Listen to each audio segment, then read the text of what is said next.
आज मैं आप लोगों को एक ऐसी क्राइम की कहानी सुनाने जा रही हूँ जिसे सुनकर आपके रोंगटे खड़े हो जाएंगे और आप सोच भी नहीं सकते कि एक माँ, एक पत्नी अपने पति के साथ या अपने बच्चों के साथ ऐसा बर्ताव कर सकती है।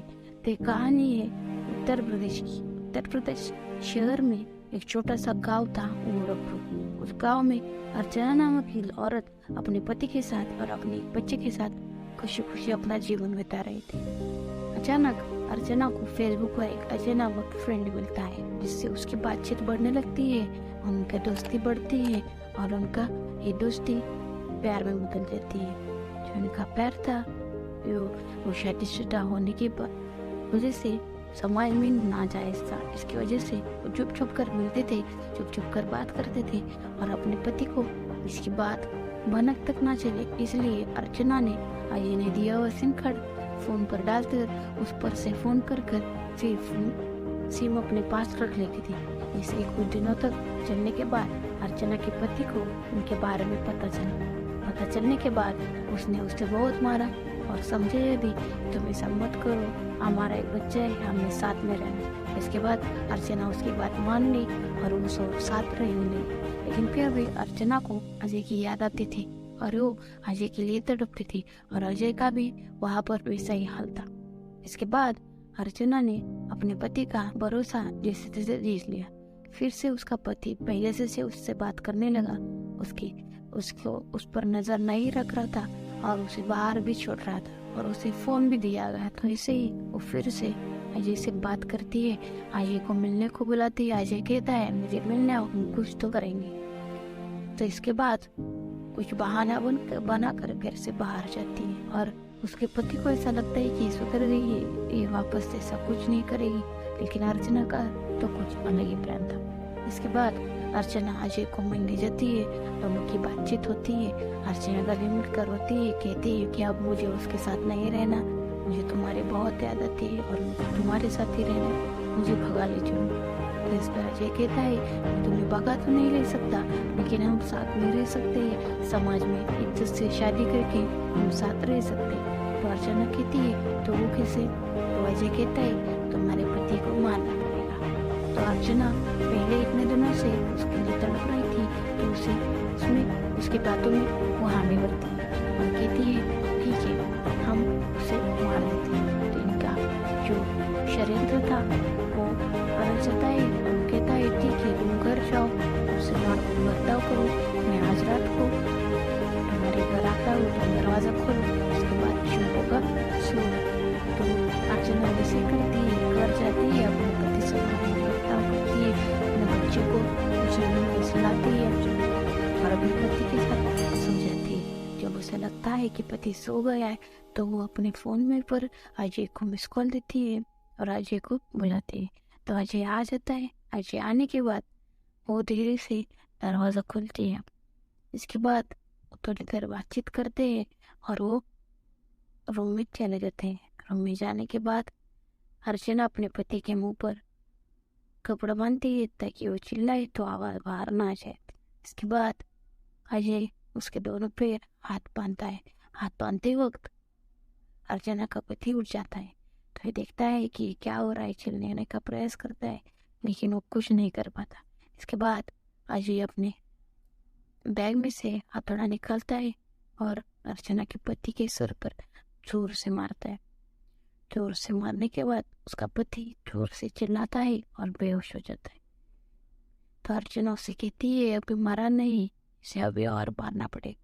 तो अजय फिर से हथौड़ा लेता है और सिर पर 10-12 बार वार करता है। इसके बाद खून की नदियां बहती है और उसमें से अजय के अर्चना के पति का सिर के 3-4 टुकड़े होते हैं। खोपड़ी टूट जाती है, खोपड़ी के 2 टुकड़े होते हैं और उस टुकड़ों में भी और 2 टुकड़े होते हैं। ये देखकर ये सब होने के बाद इसकी आवाज उस बच्चे के रूम में जाती है। तो बच्चा रोते हुए अपनी माँ के पास आता है तो देखता है कि अपने पति तो देखता है कि अपने पिता को इसे देखकर वो डर जाता है और अपनी माँ के पास जाता है। माँ के पास रोते हुए जाता है तो उसकी माँ उसके प्रेमी को अजय को कहती है कि अभी इसने देख लिया है, इसको भी मारना पड़ेगा। तो अजय कहता है मैं छोटे बच्चों को नहीं मार सकता, मैं इसे कैसे मारूं। तो इस पर अर्चना कहती है तुम नहीं मार सकते तो मुझे मारना पड़ेगा, नहीं तो हम दोनों पकड़े जाएंगे। इसके बाद अर्चना अपने बच्चे को गला लगाती है और उसके गला पकड़कर जोर से दबाकर उधर ही मार देते हैं। मारने के बाद अजय उधर से हाथों डराई कर चला जाता है। इसके बाद अर्चना अजय के पास जो घर के गहने थे वो भी दे देती है। ये सब देने के बाद अजय घर जाता है। घर जाकर अर्चना को फोन करता है। इसके बाद अर्चना सिम कार्ड लेकर फेंक देती है। इसके बाद अर्चना अपने पति के फोन से पुलिस को फोन करती है। पुलिस को बताती है कि हमारे घर में चोरी हुई और कुछ लोगों ने मेरे पति पर, मेरे बच्चे पर हमला किया है, आप जल्दी आओ। ऐसा कहकर फोन कट कर देती है। फोन कर देने के बाद फोन कट कर देने के बाद थोड़ी देर में पुलिस वहाँ आती है। ये सब वारदात देखकर पुलिस अपनी जो प्रोसीजर है वो चालू करती है। पुलिस पूछताछ करती है तो अर्चना बताती है हम यहाँ सोए हुए थे, ऐसा सब हुआ, चोर आए, मारे, चले गए, बच्चे को भी मारे। तो पुलिस कहती है कि तुम्हारे बच्चा मरा हुआ है, तुम्हारा पति मरा, तुम्हें कैसे कुछ नहीं हुआ। तो अर्चना कहती है कि मैं नीचे पानी पीने गई थी, ऊपर आया तो देखा तो ये सब हुआ था। तो पहले तो पुलिस को कुछ बराबर नहीं लगता, लेकिन वो कुछ नहीं कहती और चले जाते। इसके बाद अर्चना की सास आती है, वो पुलिस को कहती है कि ये सब मेरे बहू ने किया है, क्योंकि उसकी सास को पता था कि उसकी बहू का अफेयर चल रहा है। तो पुलिस पूछताछ करती है। पूछताछ करने के बाद वो सिम मिल जाता है, सिम का नंबर, उसमें से जो कॉल रिकॉर्डिंग है वो सब पुलिस अपने पास बरामद कर लेती है। इसके बाद लोकेशन, अजय की कॉल लोकेशन और इसकी कॉल लोकेशन मैच होती है।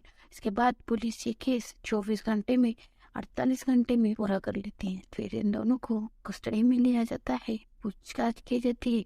तो ये सब बता देते हैं। अर्चना कहती है कि मुझे इसका कोई पश्चाताप नहीं है, और अजय भी यही कहता है कि हमने जो किया हमने हमारे प्यार के लिए किया, हमने कुछ भी बुरा नहीं किया। अब 6 साल वो पुलिस की हवा खाने के बावजूद भी कहते हैं कि हमने जो भी किया बुरा नहीं किया और हमने कुछ भी बुरा नहीं किया। और अर्चना और अजय एक दूसरे को मिलने के लिए कोर्ट में अपील करते थे, लेकिन उनकी अपील हर बार रिजेक्ट हो जाती। तो ये ऐसी कहानी थी जिसे सुनकर आपका इंसानियत पर से या कभी कभी माँ पर से और पत्नी पर से भी भरोसा उठ सकता है। लेकिन इस कहानी से हमें सीख लेनी चाहिए कि किसी पर भी आसानी से भरोसा नहीं करना।